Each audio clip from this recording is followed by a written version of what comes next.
बिस्मिल्लाहिर्रहमानिर्रहीम। अस्सलाम वालेकुम। फिफ्थ क्लास, कैसे हैं स्टूडेंट्स?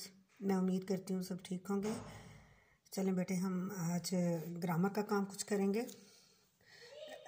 बी पेपर है आज हमारा, ए पेपर हमारा मुकम्मल हो चुका है। इसम की इकसाम है इसमें बालिहाज बनावट, ठीक है जी। तो इसम की इकसाम बालिहाज बनावट के लिहाज से इसम की 3 किस्में हैं।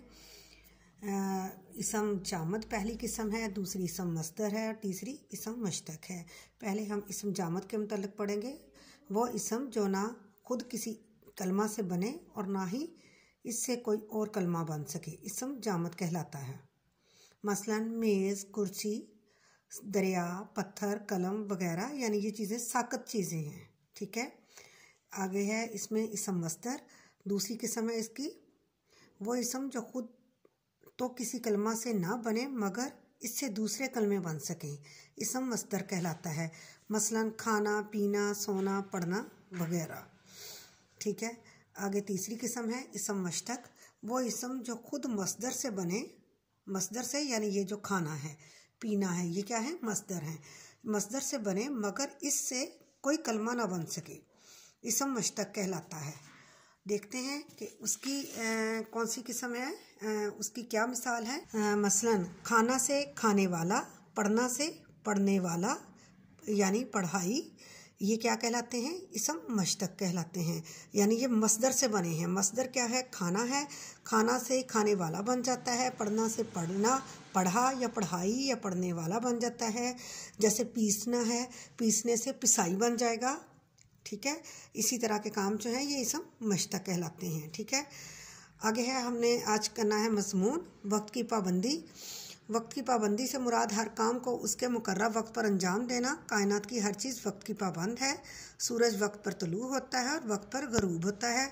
मौसम वक्त पर बदलते हैं, फसलें वक्त पर तैयार होती हैं, नमाजें मुकर्रर वक्त पर पढ़ी जाती हैं, रोज़े मुकर्रर दिनों में रखे जाते हैं। ये तो आपको पता ही है ना। रोज़े आम दिनों में तो वैसे नफली रोज़े होंगे, जो फ़र्ज़ी रोज़े हैं वो तो मुकर्रर दिनों में ही रखे जाते हैं।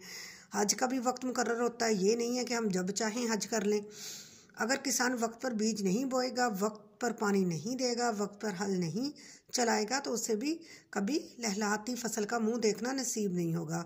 और अगर वह वक्त पर पानी देगा, वक्त पर बीज बोएगा, वक्त पर हल चलाएगा तो लहलहाती फसलें उगेंगी। इसी तरह तालिब इल्म के लिए वक्त की पाबंदी बहुत ज़रूरी है। अगर वह हर काम वक्त पर करेगा तो वह कामयाब होगा। दुनिया की वो कौमें जो वक्त की कदर करती हैं वो आज कामयाब हैं। वक्त एक कीमती दौलत है, जो इसका अच्छी तरह से इस्तेमाल करेगा वो हमेशा कामयाब होगा, और जो फजूल कामों में वक्त को सरफ करेगा वो पछताएगा। गुजरा हुआ वक्त वापस नहीं आता, इसलिए हर काम सोच समझ कर करना चाहिए। वक्त तो हमेशा चलता रहता है, कभी रुकता नहीं। जिसने वक्त का साथ दिया वो कामयाब है, और जिसने इसे फजूल कामों और बेदर्दी में गुजारा उसकी ज़िंदगी नाकाम है। वक्त एक कीमती दौलत है, इसकी हिफाजत की जाए, इसकी हिफाजत ना की जाए तो फिर ये हाथ नहीं आता। दुनिया में नेकनामी और इज़्ज़त की ज़िंदगी गुजारने के लिए वक्त की पाबंदी ज़रूरी है। गया वक्त फिर हाथ आता नहीं, सदा ऐशे दौरां दिखाता नहीं, ठीक है बेटे। ये हमारा मज़मून है, बहुत ही आसान है। किसान की मिसाल है इसमें और तालिब इल्म की मिसाल है।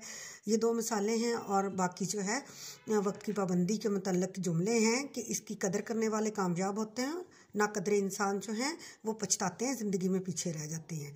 तो इसको आपने याद करना है। आगे है ख़त बड़े भाई के नाम, वालदा की बीमारी के मुतल्लिक़, उनकी बीमारी का पूछना है, उनके मुतल्लिक़ बताना है भाई को।